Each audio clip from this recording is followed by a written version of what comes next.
This video is one of my best performing tutorials on this channel and continues to rake in a decent amount of views every single week. The only problem? Some of the information is outdated, and FL Studio has gone through several updates, including a completely new version. While the information in this older video is still good, I wanted to redo it to give you more accurate, up-to-date info about which version of FL Studio might be right for you. I know it can be a little overwhelming and confusing trying to figure out which version of FL Studio to get. There are 4 different options available, each with its own set of features and plugins. In this video, we'll take a look at the differences between them, including some of the more commonly used plugins in each version. And I will be talking about more plugins and going into a lot more detail in this video than I did in the last one. If you want to get a full look at all 4 different versions of FL Studio, you can go to imageline.com, hover over FL Studio, and then go to Compare Editions. This will give you all the info you need to know about what comes with each version. I'll leave a link to this page in the description. And in this video, I'm obviously going to give you a lot more information than you would get by just visiting the website.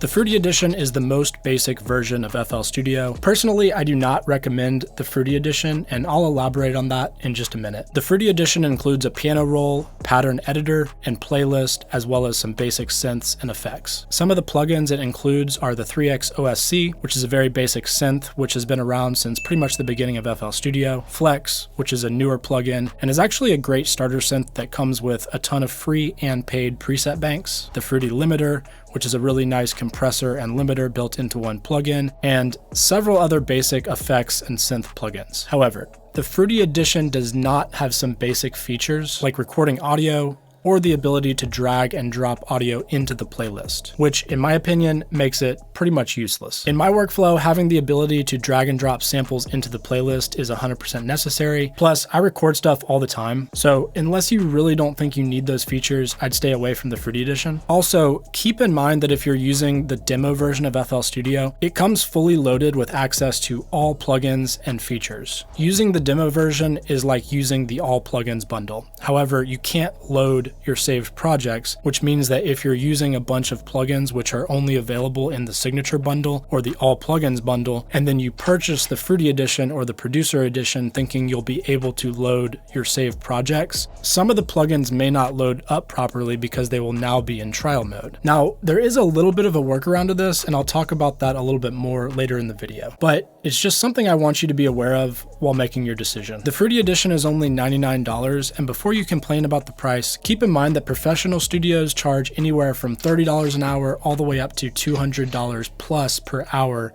just for studio time. Now, obviously, you're gonna have to invest in a lot more gear to accurately be able to compare the two, but you can do so much with just a digital audio workstation these days. It's actually kind of crazy. And again, I strongly recommend avoiding this version of FL Studio. The Producer Edition includes everything in the Fruity Edition, plus a bunch of additional plugins and tools. It does have more synths and effects, and it includes Edison, which is an audio editor with some pretty powerful features, and SliceX, which gives you the ability to chop up audio samples. Some of the more noteworthy synthesizers and effects in the Producer Edition include Citrus, which is an FM synthesizer. I actually have a lot of tutorials on this synth. Also, Maximus, which is a multi-band compressor and actually really good for mastering. It also includes a frequency shifter, which is a newer plugin that can be a lot of fun to experiment with for sound design purposes. And most importantly, you can actually record audio and drag and drop audio clips into the playlist. The Producer Edition is an extra $100, so that's $199 total. And I think this is actually a pretty good option for a lot of beginners. So the Signature bundle is $299 and includes everything in the Producer Edition, plus even more synths and effects. It also includes NuTone and Pitcher, which are pitch correction plugins. If you plan on working with vocals, these are extremely useful. You may be familiar with Melodyne. NuTone is essentially FL Studio's version of that plugin, and Pitcher is more similar to Auto-Tune. So given how much Melodyne and Auto-Tune would normally cost you, if you think you'll need these features, the extra $100 is well worth it for these 2 plugins alone. In terms of synths and effects, the Signature bundle includes Harmless, which is a baby version of Harmor, and Grossbeat,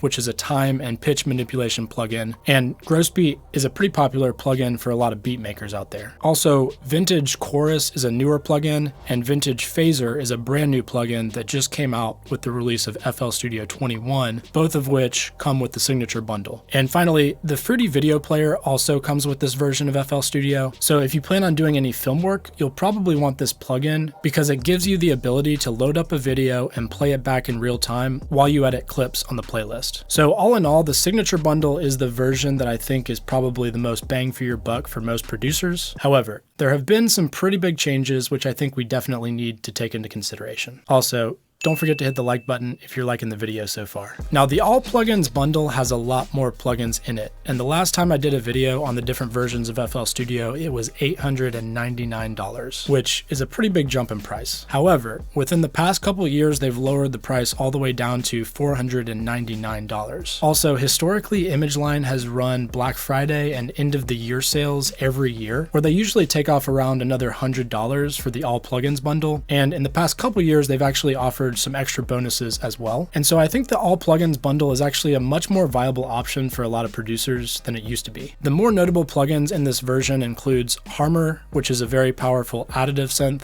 Sakura, which is a synth modeled after a Japanese stringed instrument, and a few other synths which I personally don't use very often. There's also a transient processor, which is another helpful plugin for sound design purposes, especially when it comes to shaping kicks and snares. And there's been a few newer plugins which FL Studio has released, like LuxVerb and Pitch Shifter, which are only available in the All Plugins bundle. FL Studio does give you the option to upgrade any of your licenses at any time for a discount. You only have to pay the difference in price plus $11 currently. I mentioned earlier that there's a way to get around if you purchase a version of FL Studio that doesn't have all the plugins you used in a previous demo project. And the key to this is bouncing MIDI to audio. This will work for synths and effects. And the first time you load up the project, it should give you a warning that you're using a trial version of the particular plugin in question. However, it still should allow you to use that plugin one time. It's kind of a hassle, but make sure you export any plugins that are in trial mode down to WAV files so you can import the WAV file back into your project and save it properly. Now, this has worked for me in the past, but I've owned the All Plugins bundle for quite some time now, and I'm not 100% sure that this will still work. So if you're really wanting to make sure you're good, it might be a good idea to do this while still in demo mode if possible. The problem with this, of course, is that you can't tweak the plugins once it's been bounced to audio. So just another thing to keep in mind while trying to figure out which version of FL Studio is right for you.